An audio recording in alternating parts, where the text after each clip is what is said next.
Někdy propadáme do deprese proto, že od života žádáme příliš. Chceme šílené věci. Mám jeden takový zážitek ze školy, kdy mi bylo 22 a byl jsem učitelem, těsně předtím, než jsem odjel do Thajska a stal se mnichem.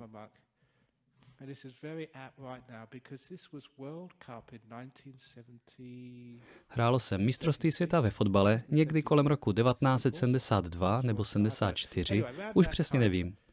Nikdy na to nezapomenu. Byl to kvalifikační zápas mezi Anglií a Polskem. Nezapomeňte, že jsem Angličan. Sledovali jsme to v televizi a Anglii stačila k postupu remíza. Byl to těsný zápas, vedli 1-0 a v poslední chvíli Poláci skórovali. Anglie pak vypadla.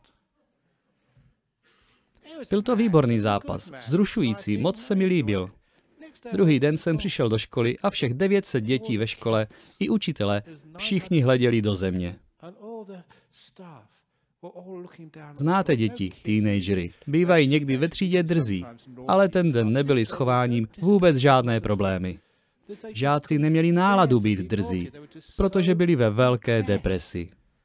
A já si říkal, je to jen hloupý zápas, z čeho jsou tak sklíčení. Je to jen fotbal, proč si kazit celý den? Je to tím, že lidé očekávají a chtějí příliš mnoho. Máme velké oči a nesmyslná přání a chceme od života něco, co nám nikdy nemůže dát. Austrálie nikdy nevyhraje mistrovství světa.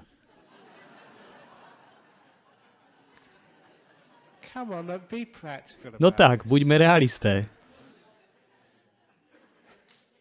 Když něco takového prohlásím, lidi to šokuje.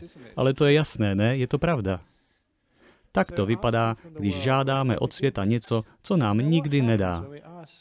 Jednoho dne zemřete, zestárnete nebo onemocníte. To je prostě přirozená povaha tohoto světa. Znáte to, věčné hádky s manželem, nebo jak vás někdy vytáčí vaše žena.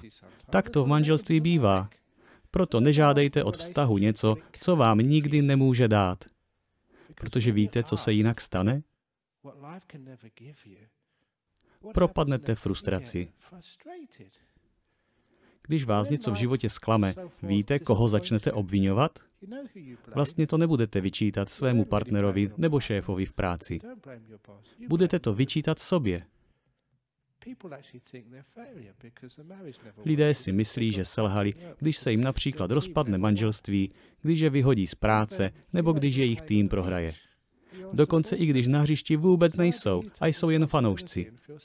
Proč to berou na sebe a jsou nešťastní? Fanoušci si vyčítají, že málo povzbuzovali a kdo ví, co ještě.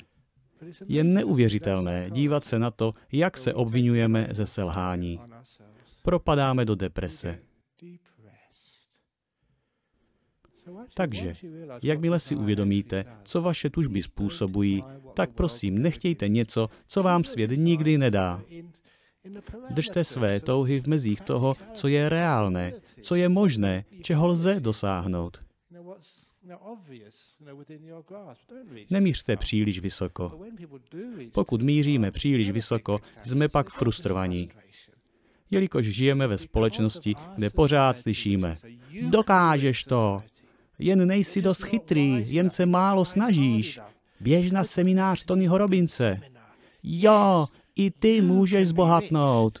Získej vysněnou lásku. Prostě si to vem do hlavy, mysli na to, představuj si to a nevzdávej to. Věř svým snům a dosáhneš jich. To jsou hrozné blbosti, že? No upřímně. Ale nejen to. Je to vlastně velmi nebezpečné, protože to jen zvětšuje depresi.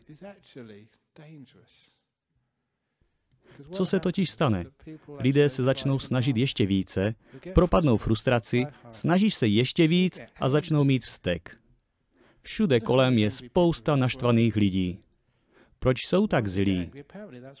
Dělají podobnou chybu jako chudák Kevin Rudd. On se snažil opravdu hodně, měl velká očekávání, propadl frustraci a byl strašně zlý na sebe, na své zaměstnance i přátele. Po vzteku přichází další fáze. Když jsme dlouho naštvaní, vysaje to veškerou energii a propadneme depresi.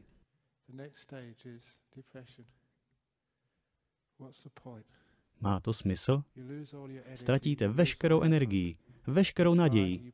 Snažili jste se, dali do toho vše a teď si myslíte, že je to vaše vina. Ale nedělali jste to dobře. Špatně jste si vybrali.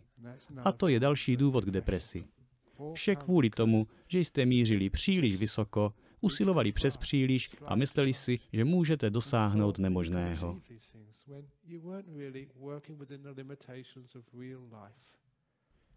Tohle já znám.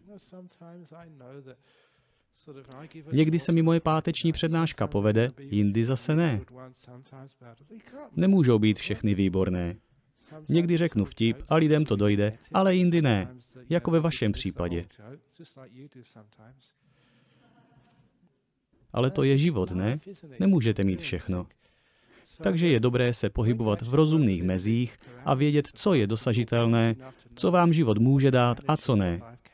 A nemít hloupé touhy a obsedantní cíle, které vás v podstatě ukřižují a způsobí spoustu bolesti a utrpení.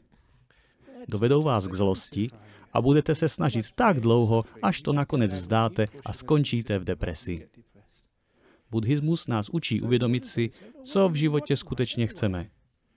Jaký máme životní cíl? Nevím, kolikrát jsem už opakoval to, co všichni dobře víte, že $1 milion ke štěstí nepotřebujete. Já jsem toho příkladem. Nemám absolutně nic a jsem velmi spokojený člověk. Přijďte se podívat, nic mě nerozhodí. Nemusíte mít krásného partnera. Já nemám nikoho, žiju v celibátu.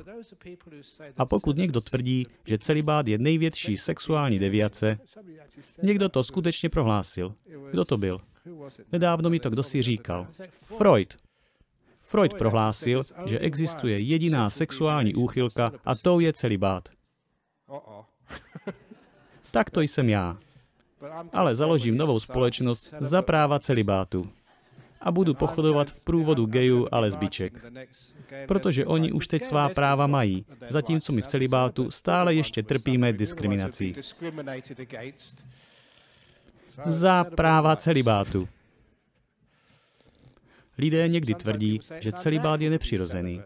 Totéž tvrdili o tom být gay a teď to prohlašují o celibátu. Ale já říkám nikoli. Žádám své právo žít v celibátu. Takže jak jsem se k tomu tématu vlastně dostal? To je jedno. Tedy, pokud po něčem v životě toužíte, dbejte prosím o správnou míru a nepožadujte přes příliš. Ale hlavně si uvědomte toto. Určitě už to dobře víte, protože sem dlouho chodíte. Zbavíte se spousty depresí, když pochopíte, že ke štěstí a pohodě tyto touhy a přání vůbec nepotřebujete. Nemusíte vyhrát zápas, stačí si hru užít. To je zřejmé. Nemusíte povýšit v práci, to je jen další stres. Stále opakuji, že nikdy nebudete mít dost peněz, i kdybyste vyšplhali po žebříčku v kariéře jakkoliv vysoko. Nikdy nebudete mít dost. To znáte. Tak proč tolik dřít kvůli kariéře? Pracujte tvrdě kvůli uspokojení z práce, kvůli naplnění, ne kvůli kariéře. Kvůli štěstí, ne kvůli postavení. Pak můžete štěstí dosáhnout. Postavení? Koho to zajímá?